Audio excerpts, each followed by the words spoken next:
Bonjour à tous et bienvenue dans une nouvelle vidéo de mathématiques. Cette fois-ci, nous verrons les variations extrémum et parité d'une fonction.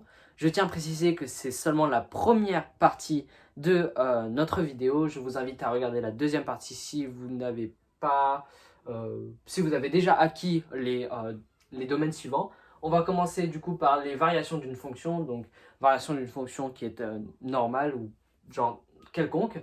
Et puis après, on va s'intéresser aux fonctions affines et les taux d'accroissement.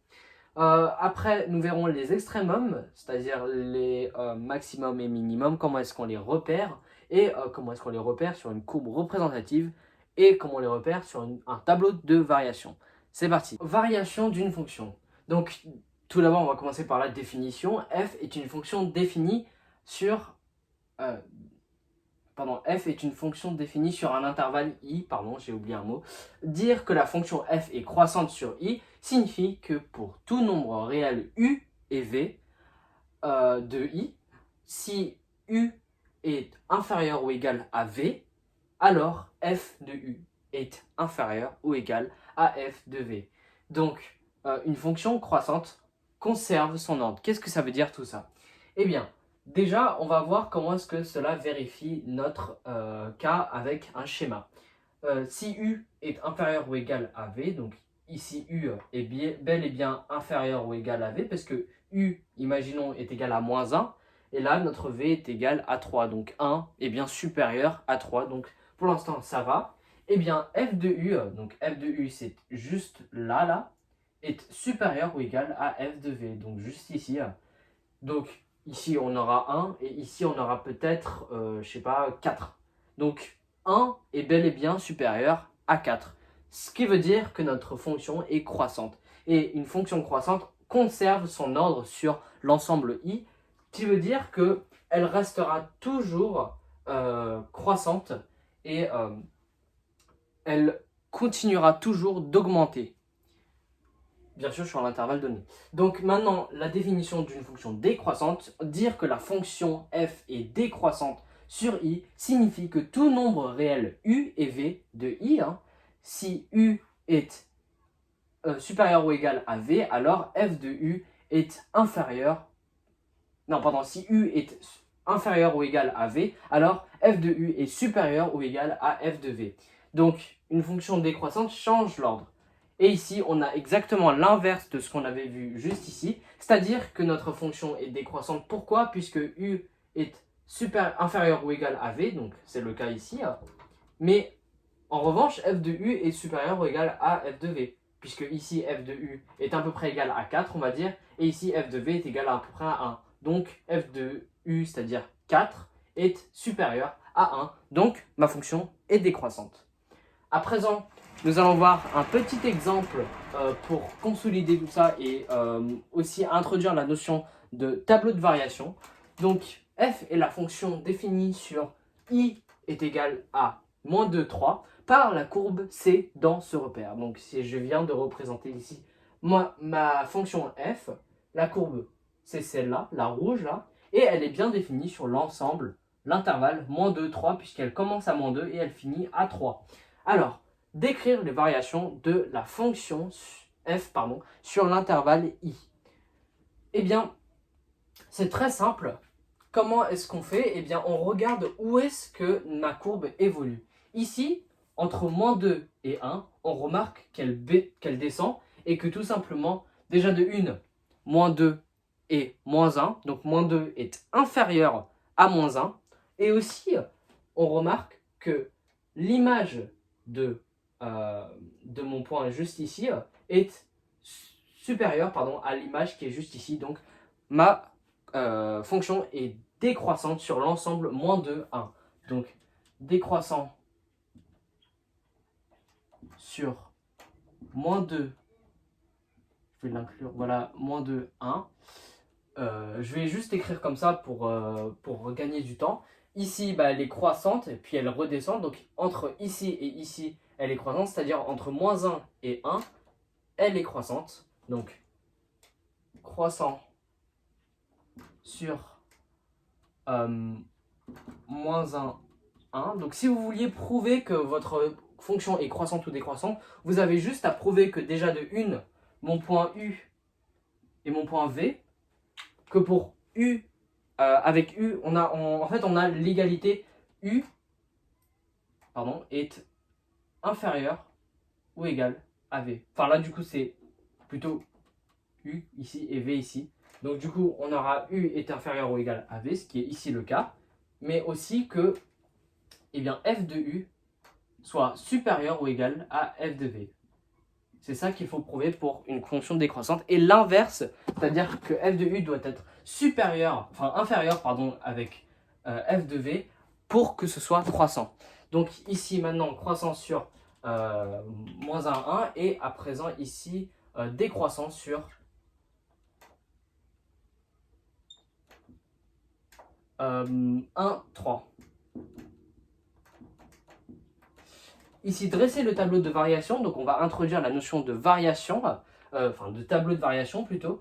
Je dresse un tableau comme ceci, avec juste 2 colonnes et 2 lignes. Alors, donc c'est à double entrée, hein, et on a ici f de x, et ici on a x. On a d'abord notre ensemble, on va définir l'ensemble, c'est-à-dire moins 2, 3.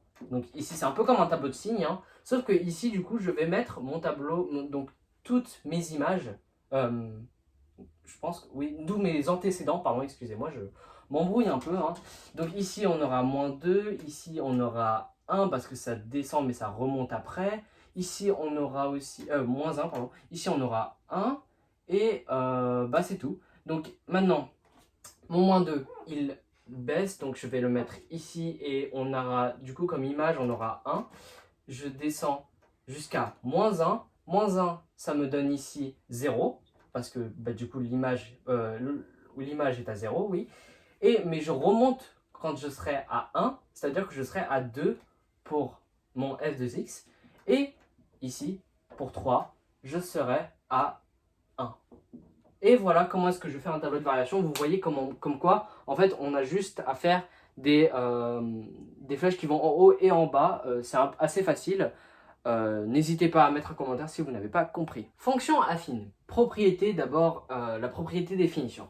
A et B désignent deux nombres réels. Si f est une fonction affine, c'est-à-dire f de x est égal à ax plus b, alors pour tout nombre réel u et v distincts, on aura f de u moins f de v sur sur u moins v est égal à a. Donc ce quotient s'appelle le taux d'accroissement de f entre u et v.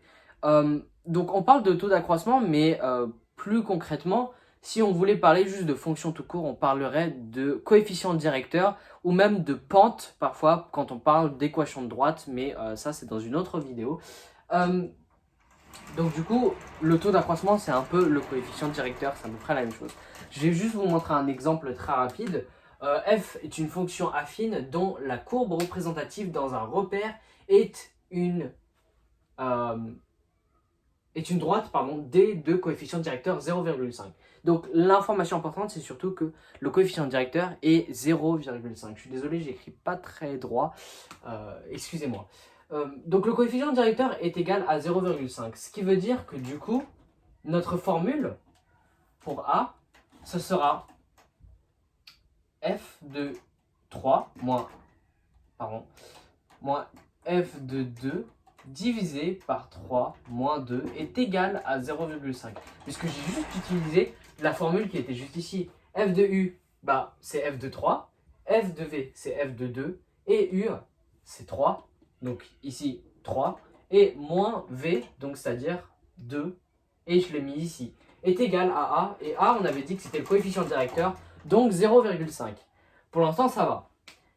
Mais donc du coup, bah, en fait, on aura tout simplement f de 3 moins f de 2 est égal à 0,5 et j'ai résolu mon équation. Pourquoi? Parce qu'en fait, 3 moins 2 c'est égal à 1. Donc c'est comme si je divisais par 1, mais quand je divise par 1, ça fait comme si je n'avais rien fait du coup. Donc voilà. Et à présent, je passe au deuxième. C'était assez simple. F de moins 1, c'est un peu plus compliqué. Mais bon, ça va, hein, c'est pas f de moins 1 et f de 2. Alors, divisé par moins 1 moins 2, pardon. Donc ici est égal à 0,5 toujours. Et donc là, on aura f de moins 1 moins f de 2 sur moins 3 est égal à 0,5. Ici, je mets le moins 3 de l'autre côté, donc ça devient une multiplication. F de moins 1 moins f de 2 est égal à moins 3 fois 0,5. Oui. Donc du coup, ça sera moins 1,5. Et j'ai déjà résolu mon problème. Maximum et minimum. On va commencer par la définition. F est une fonction définie sur un intervalle i et a désigne un nombre réel de i. Dire que f de a est le maximum de f sur i signifie que pour tout nombre réel x de i, on a f de x est inférieur ou égal à f de a. Ici, j'ai représenté un schéma pour vous montrer comment est-ce que ça marche. F de x, c'est justement celui-là, juste ici, qui est à peu près égal à, disons, 1. Et f de a est juste ici, donc disons à peu près égal à 3. On voit ici que 1 est bel et bien inférieur ou égal, enfin du coup là inférieur à 3. Et cela répond donc à notre propriété. Du coup, f de a, si vous voulez, c'est le maximum de notre fonction. Et x, le point x en fait pourrait être mis n'importe où, mais on aurait pu le mettre ici, ici, ici, ici. Ça aurait quand même répondu à notre propriété, puisqu'on ne peut pas avoir plus que le maximum, ce qui est assez logique. Maintenant, le minimum, dire que f de a est le minimum de f sur i signifie que pour tout nombre réel de x, tout nombre réel x de i, on a f de x est supérieur ou égal à f de a. Donc là, c'est strictement l'inverse. Hein. Et vous voyez ici que par exemple, j'ai mon point x. Encore une fois, je pourrais le mettre où je veux, ici, ici, ici, ici. Mais cela répondra toujours à ma propriété puisqu'on ne peut pas avoir plus petit que le minimum. Et ici, donc du coup, f de x est égal à peu près 2 et f de a est égal à moins 1. Donc ici, ça répond à notre propriété puisque 2 est supérieur à moins 1. Donc, comment est-ce qu'on lit le maximum et le minimum à partir d'une courbe représentative?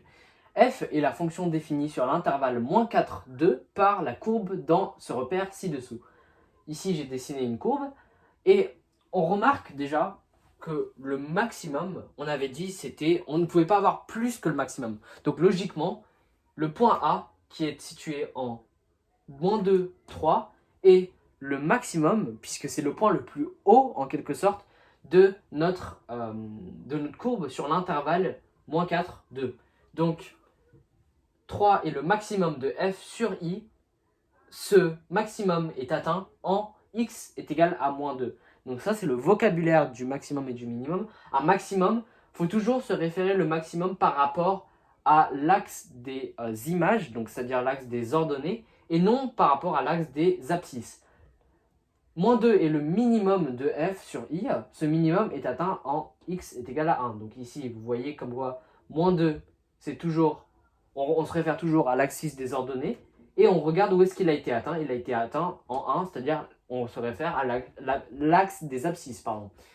À présent, comment est-ce qu'on retrouve notre maximum et minimum à partir de notre tableau de variation? Donc je viens de faire le tableau de variation exactement le même qui représente cette fonction ici.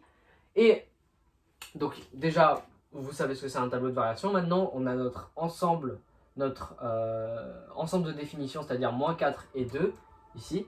Et là où les nombres changent, là où la fonction change d'ordre, c'est-à-dire ici en A, eh bien, on aura moins 2, parce qu'ici x sera moins 2, et ici 1, parce que x sera égal à 1 ici, et 3, notre maximum est ici, notre minimum est en moins 2, donc juste là. Donc en fait, le maximum, c'est le nombre le plus grand dans notre tableau de variation, c'est-à-dire 3. Et notre minimum, bien sûr, c'est le plus petit nombre qui est ici. Attention, il ne faut pas confondre les antécédents aux images. On regarde seulement, encore une fois, les images. C'est-à-dire seulement ici. Bah oui, parce que sinon, le nombre le plus petit ici, ce serait moins 4. Mais moins 4, ce n'est pas le minimum. Donc, moins 2 le minimum et 3 le maximum. 3 est le maximum de f sur i. Ce maximum est atteint en x est égal à moins 2 et moins 2 est le minimum de f sur i. Ce minimum est atteint en x est égal à 1. C'est la fin de cette première partie, j'espère que vous l'aurez aimé. Si ça vous a plu, n'hésitez pas à liker, commenter ou simplement vous abonner, ça prend vraiment 2 secondes et c'est gratuit. Donc merci à vous et je vous verrai pour la prochaine partie. À tout à l'heure.